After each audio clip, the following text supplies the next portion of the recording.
don't see something like that every day. I guess that's why it's called the River of Frozen Tears. No one's been here in a long time. Look at the doors. They're frozen shut. You know, I remember reading something about a ritual here. I think we have to light a fire in the two braziers to unseal the door. Not much to burn around here, though. Actually, I have an idea. We can gather a couple of the Numbskull Ogres clubs and use those for firewood. Don't worry, I got your back. Hello everybody, BunnyMari here, and welcome back to Polaris. So last episode, we met a Yeti named Zoot, and we tried to set him up with a wild female Yeti named Lorna, and that really didn't work out. It's not a surprise, considering I'm like the worst matchmaker in the world. So, you know, we had to defeat a Lorna, and Zoot ended up finding out that female wild Yetis aren't his thing. So thankfully, he helped us get up on over the frozen waterfall.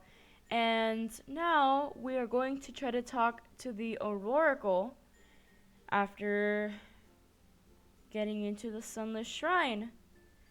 And just for the record, my introductions are probably going to be a little bit different for the next few episodes, but I kind of find it easier having my introduction during a battle because it kind of saves a lot of time for the both of us. That should do it. Let's go toss these clubs into the braziers and light them up. So yeah, let's just start lighting up these braziers and just head off into the shrine.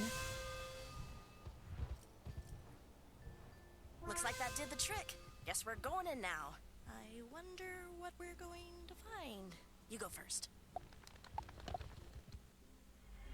Oh, you don't see that every day.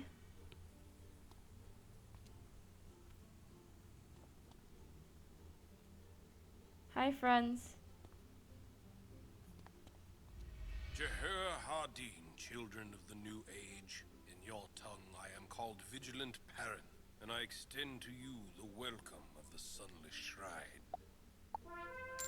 From the dawn of this age to this time of twilight, my fellow Lufalim and I have maintained our vigil here. The Oracle foresaw your coming many centuries ago, and all this time we have waited to administer the trials. To gain audience with the Oracle, the first trial you must face is the trial of courage in the north wing of the shrine. Honestly, these trials are so dumb. I really hate doing trial dungeons. They're so bad. Take forever. Terror hounds. Why'd it have to be terror hounds? But, yeah, that winged wolf guy was pretty interesting. He's a wolf with, like, angel wings, but, like, the pattern of the wings kind of look like an owl. So it's pretty weird, but it's pretty obvious that, like, you know, this guy's, like, half wolf, half angel, because he said Luflim, something like that. And when something like that ends with, like, fim or whatever you say it, or how you're supposed to say it, it usually kind of associates itself with angels.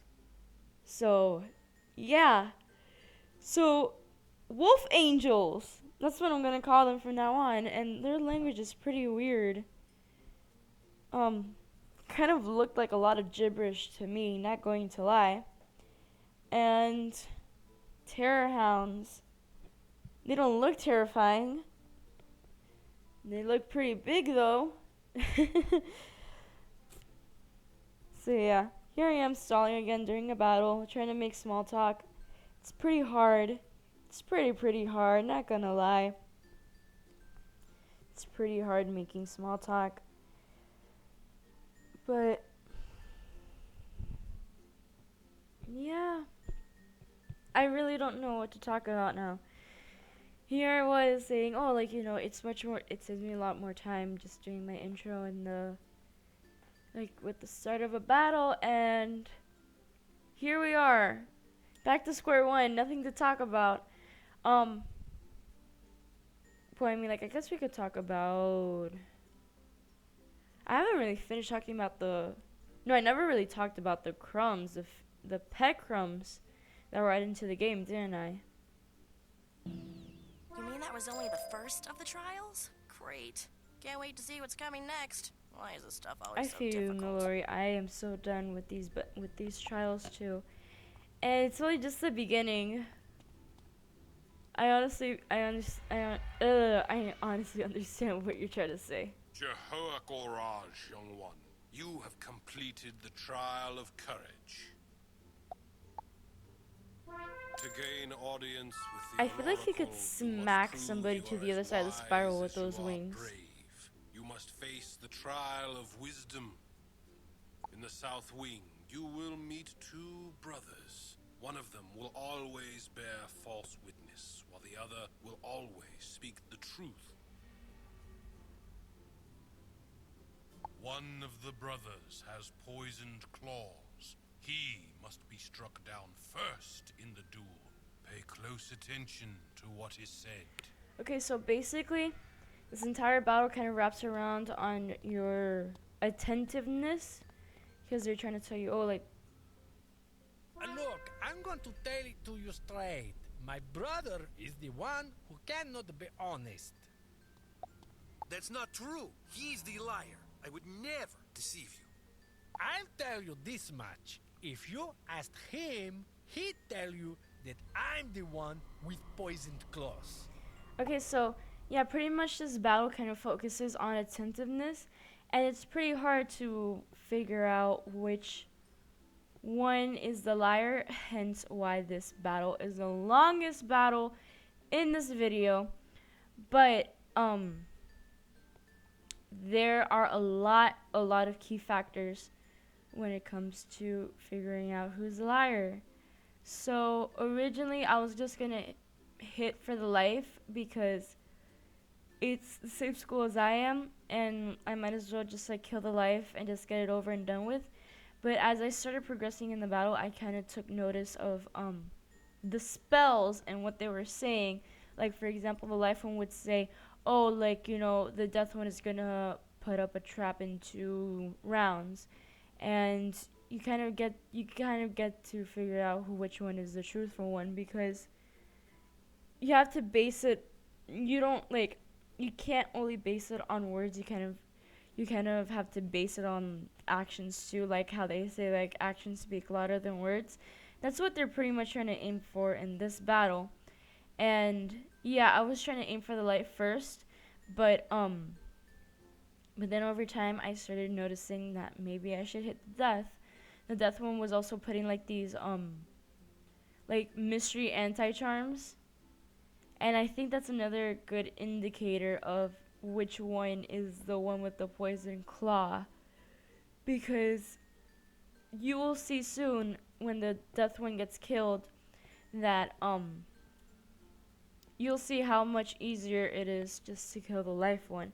And you know, even at this, like, and over time you also get to notice that it's much more easier to kill the death than at first than the life. I'm guessing that the life has this healing trigger that gets shut off once his brother dies or something like that. But yeah, like, you really have to be careful. You have to be really attentive on what you are on what you need to do. And thankfully, like, you know, in case if you haven't noticed, I've been doing team up this entire time. And thankfully, the girl that I am doing team up with, she kind of got along with what I was trying to do pretty quickly, which, like I said, is pretty good considering that I haven't been talking like in game to these people, and sometimes I would just like ignore their requests, or I would miss information. It's not like I try to ignore them on purpose, but you know, I kind of have to like keep myself not distracted when it comes to stuff. And yeah, plus nobody wants to see somebody else's chat unless it's necessary, to be honest. So yeah, the death one is almost dead. Just need to attack it a little bit more, and then we're gonna be able to hit the life one. And I am sorry if I sound like that I am yawning. I am yawning because I am tired. I have been editing a bunch of videos last night, and I have midterms week this week. Not the week that you are listening to it, but like the week that I am recording this in, because I basically did everything ahead of time, and yeah, I'm pretty tired. Not going to lie. But I want to get all of this done and over with, so if I sound tired within the next few videos, now you know why. I'm just trying to do mass editing and mass recording. Yeah, pretty much. So now since the one with the poisonous claw is dead, now we don't have all these anti-charms, like, you know, popping up at every single round, because, you know, the person to cast it is basically not here. So I think it's a little bit more easier. Like I said, I think when the brother dies, the life kind of like turns off the healing trigger, because it's a little bit more easier to kill him rather than before, where he was rebirthing a bunch of times, and it's kind of hard to get past that absorb shield, especially if you are life, and you cannot use prisms, I think, on absorb shields. So yeah.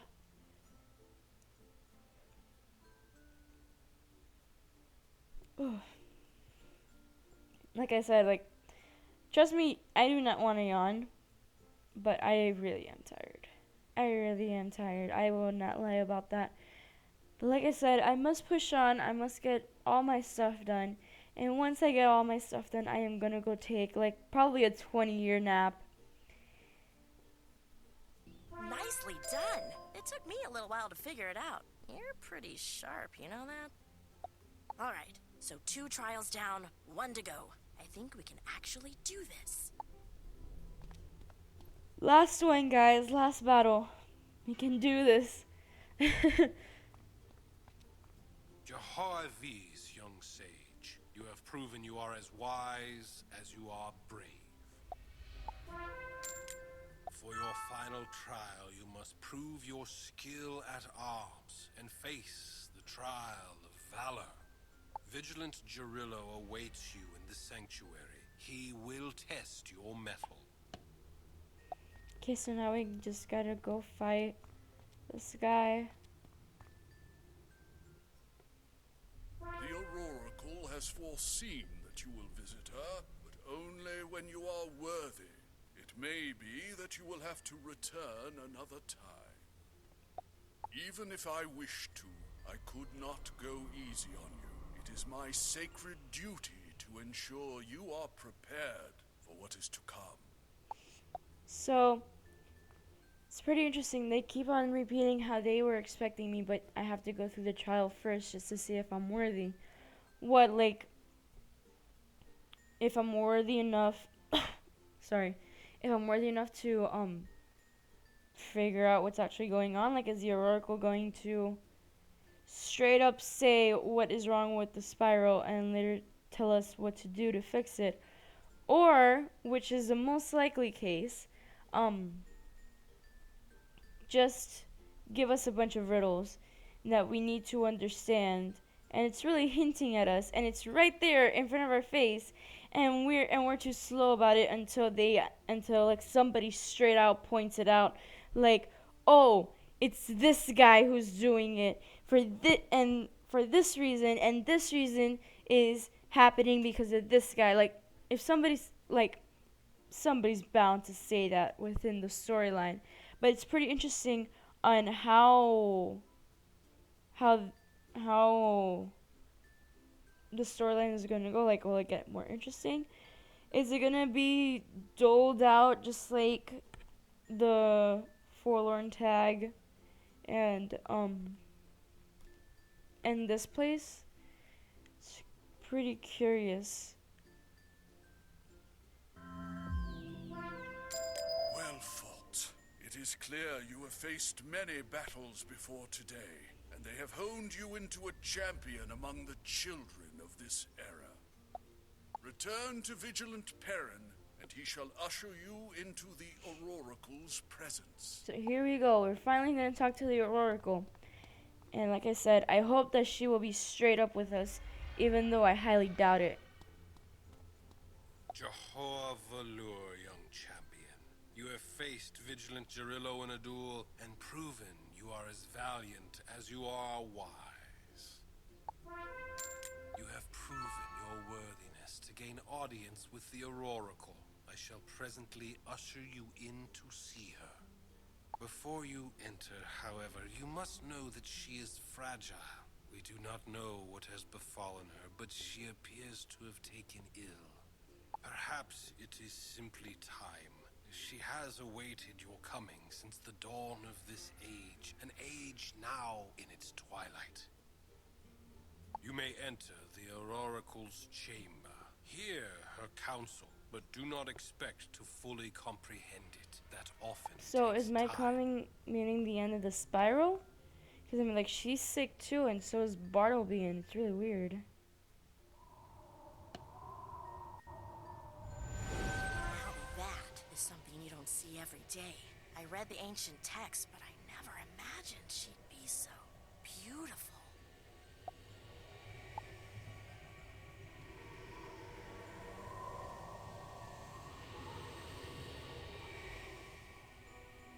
Not all things are definite, but we always knew the moment would arrive, and so it has.